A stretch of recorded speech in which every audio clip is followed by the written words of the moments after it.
Ramaduta creations and RGV den సంయుక్తంగా నిర్మిస్తున్న చిత్రం 'వ్యూహం'.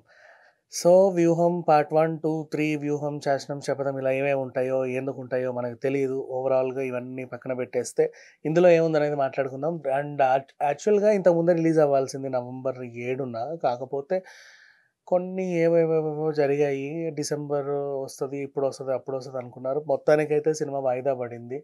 అండ్ రివైజింగ్ కమిటీకి పంపించారు సెన్సార్ బోర్డ్. అంటే లోకేష్ గారు ఏదేదో గొడవ చేస్తే మొత్తానికి అది రివైజింగ్ కమిటీకెళ్తే అంటే అప్పుడు ఏమన్నారంటే యాక్చువల్‌గా ఏం జరిగింది, నేను ఢిల్లీలో తిరుగుతున్నాను. మా నాన్న జైల్‌లో ఉన్నప్పుడు మాకు ఎవరికీ తెలియకుండా నేనేదో సినిమా తీశానండి. మాకది చాలా అభ్యంతరాలు వ్యక్తం చేస్తున్నాం దానిపైన. చాలా అసభ్యకరంగా తీశారు మా పైన. అండ్ స్కిల్ డెవలప్‌మెంట్ స్కామ్ గురించి అందులో ప్రస్తావించారు. ఇది కేసు కోర్టులో రన్ అయ్యేటప్పుడు ఇట్లా సినిమా తీస్తే మా పరువేం గాని ఏవేవో చెప్పుకున్నారు. మొత్తానికి వీళ్ళు కూడా నేను రిలీజ్ చేసి తీరుతాను. నాకు మాట్లాడే హక్కు ఉంది అని ఆర్‌జీవి గారు కూడా అన్నారు.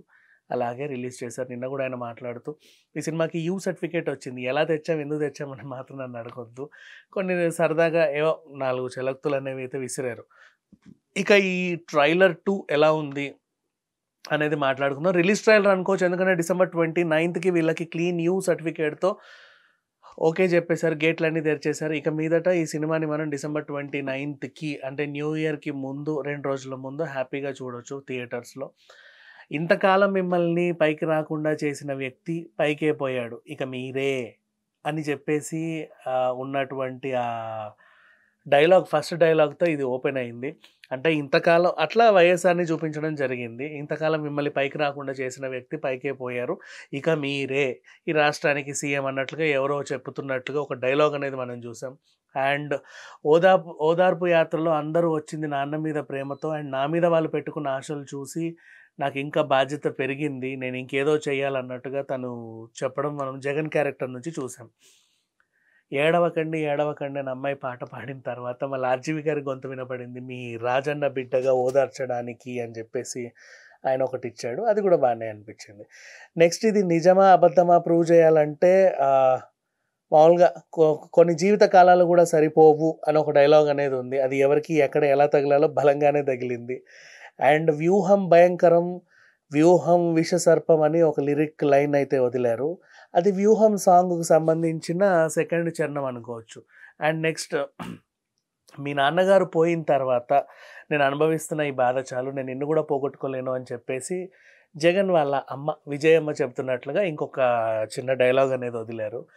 అండ్ అసలు విషయానికొస్తే ఈ ట్రైలర్‌లో అందరూ ఏదేదైతే చూడాలనుకుంటున్నారో ఆ పార్ట్ మొత్తానికంతా వచ్చేసింది. చిరంజీవి గారు, పవన్ కళ్యాణ్ గారి క్యారెక్టర్‌లను పోలుస్తూ కొన్ని క్యారెక్టర్స్ వచ్చాయి. సో నా వెనకుంటే నీకేం అర్థం కాదు తమ్ముడు, ఎందుకంటే నాకేమీ అర్థం కాదన్నట్లుగా ఆయన చెప్పడం. సర్లే నీకు అర్థం కాకపోతే నేను పోయి ఇంకెక్కడన్నా నేర్చుకొస్తాను అని చెప్పి ఆయన వెళ్ళిపోయాడనమాట. చూస్తుంటే ఈయన ఊపు చూస్తుంటే ఏదో కొత్త పార్టీ పెట్టేలాగా ఉన్నాడే అని చెప్పి అక్కడున్న ఒక క్యారెక్టర్ మాట్లాడడం చూసాము. ఆ తర్వాత ఈయనెళ్ళి బాబు గారిని కలిసినట్టుగా నీకో మంచి ప్యాకేజ్ ఇస్తాను, నువ్వు నా గురించి మొత్తం రాష్ట్రమంతా తిరిగి అందరికీ ప్రచారం చేయాలి అని ఆయన చెప్పినట్లుగా. ఆ తర్వాత ఈయన ఇండివిజువల్‌గా నేను 150 సీట్లు గెలుస్తాను అని చెప్పేసి ఒక డైలాగ్ కొట్టాడు. ఆహా! సూపర్ కెవ్వు కేక నీ కాన్ఫిడెన్స్‌కి అసలు అబ్బబ్బబ్బబ్బా అన్నట్టుగా చిరంజీవి గారికి పోలినటువంటి క్యారెక్టర్ చప్పట్లు కొట్టడం. ఇదంతా వెరసి చూస్తే మొత్తానికి ఇలా ముగిసింది వ్యూహము. అండ్ ఆయన శపథం ఏదైతే ఉందో ఆ డైలాగ్ నాకు తెలిసి పార్ట్ 2కి సినిమా లాస్ట్‌లో పడుద్దేమో అని అనుకుంటున్నా. ఎలా ఉంటదనేది నాకైతే తెలీదు. బట్ ఓవరాల్‌గా ఈ ట్రైలర్ కట్ ఏదైతే ఉందో అద్భుతంగా ఉందని చెప్పుకోవాలి. సినిమా మీద అంచనాలన్నీ విపరీతంగా పెంచేశారు. ఇప్పటికే దీని మీద చాలా గ్లింప్స్‌లు, టీజర్‌లు, ట్రైలర్‌లు బోలెడన్ని వచ్చాయి. ఇది మాత్రం అవన్నీ ఒక ఎత్తైతే ఇది ఇంకో ఎత్తు అని చెప్పుకోవచ్చు.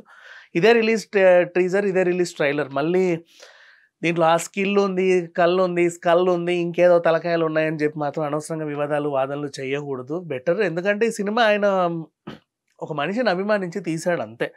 అంతే తప్పించి ఇంకెవరినో ఏదో అనాలైతే తీయలా. ఆయన కూడా చెప్పలేదు. మనకు కూడా తెలుసు ఆ విషయం. సో 29th డిసెంబర్‌ని డేట్‌ని అయితే లాక్ చేసేసింది వ్యూహం. మొత్తానికైతే ఎంతమందిని అలరిస్తుంది, ఎలా అలరిస్తుంది అనేదైతే చూద్దాం. ఆల్రెడీ తెలంగాణలో ఎన్నికలు అయితే అయిపోయాయి. అండ్ తెలంగాణ ఎన్నికల ఫలితాల విషయానికి వస్తే వీళ్ళకి ఇంకా టైం ఉంది. ఇది కూడా పెట్టుకోవచ్చు యాక్చువల్‌గా చెప్పాలంటే సినిమాలో. నిజమే సీరియస్లీ ఇంకా టైం ఉన్నప్పుడు అయ్యో సెన్సార్ అయిన తర్వాత షూట్ చేయకూడదు. సరే ఏదేమైనా ఇంకొకటేంటంటే తెలంగాణలో క్లీన్ స్వీప్ అసలు వీళ్ళకి డిపాజిట్లు కూడా దక్కలే. బర్రెలకకొచ్చిన ఓట్లు కూడా రాలా. సో, మరి ఆ ప్రస్తావన ఉంటే బావుండనేది నా ఫీలింగ్. మరి ఎంతవరకు ఉంటదో చూడాలి. Thank you so much.